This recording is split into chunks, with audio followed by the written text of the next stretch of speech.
The Atlantic Ocean, at 82 million square kilometers, is the second largest ocean in the world. It has days when for short spells it can be as still as a garden pond. Then there are days when storms can be fierce and unforgiving. Storms that can even move 40-ton boulders with the greatest of ease from one area to another. And directly within the path of the Atlantic's moods is the west coast of Ireland. It is a raw and twisting coastline that is very different from the country's eastern shores, which is nearly straight in its direction. Ireland is a small maritime island that sits on the northwestern edge of the continental shelf, and many people do not realise that 90% of the country's territory is still underwater. The west coast has nearly 2,382 kilometres of sandy shoreline, 828 kilometres of rocky shores, and some of the highest cliffs in Europe, such as Slieve, Achill Island and the Cliffs of Moher. Thousands of years ago, Mesolithic man arrived in boats with sails made of sealskins and lived off the shellfish near the estuaries. Over the years, the Atlantic Ocean and Ireland's west coast have provided a habitat and recreation for fishermen, farmers, a tourism industry, seaweed harvesting and whaling. And only within the last 70 years, a far different creature of the sea is beginning to thrive.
Probably the only thing we ever stole from the British Empire was their waves, you know.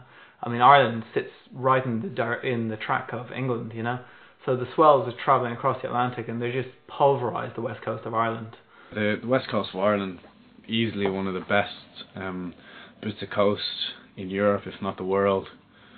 Sure, just got an incredible stack of reefs, beaches, point breaks, rights, lefts. Anything you've ever seen in a surf photograph from anywhere in the world, Ireland's got it. The other reason why the west coast is so good is because the predominant wind direction in Ireland is southwest, and that means if the coastline is facing the correct direction, then southwest is going to be offshore, and the predominant offshore wind in Sligo happens to be is southwest. Whereas you get down to Kerry, a southwest wind is generally onshore. And offshore conditions make for very good waves. So Sligo has that in its favour. That it's almost like 80% of the time here, it's offshore. It also picks up a lot of swell. Picks up a lot of northwesterly swells come out of the North Atlantic and hit this place full frontal. Today, equipment, boards and clothing are almost perfectly designed for any type of surfer for all seasons. However, nearly 70 years ago, things were very different. At that time, surfing was just starting in Ireland, and Roger Steadman and Kevin Cavey were actually importing boards. So the initial boards that came into Ireland were sold to us by a company called C&S Surfboards, Cavey and Steadman Surfboards. Those days, people kept it very simple when they're developing company names, and all the boards were numbered. And I remember Connor and myself actually getting boards numbered 9 and 10, because for insurance purposes you actually had to number the boards.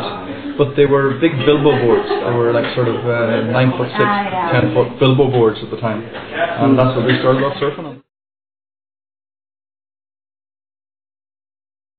In those days you had what was called a safari.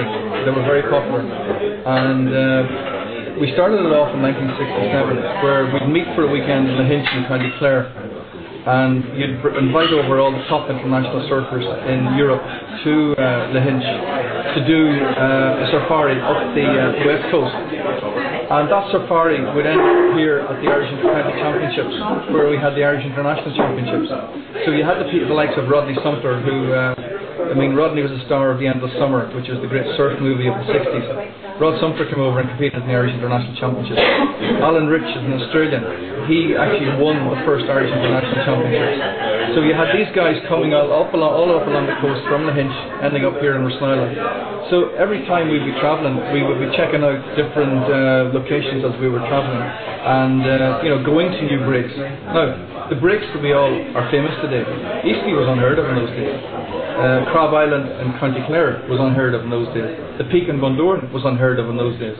But you surfed Rossnyland, and in 68, 69 we went as far as Tullen. Tullen was a big adventure, surfing Tullen off the cliff and having that sort of the way that the wave pumps up off the cliff, and that was this is scary. This is big stuff.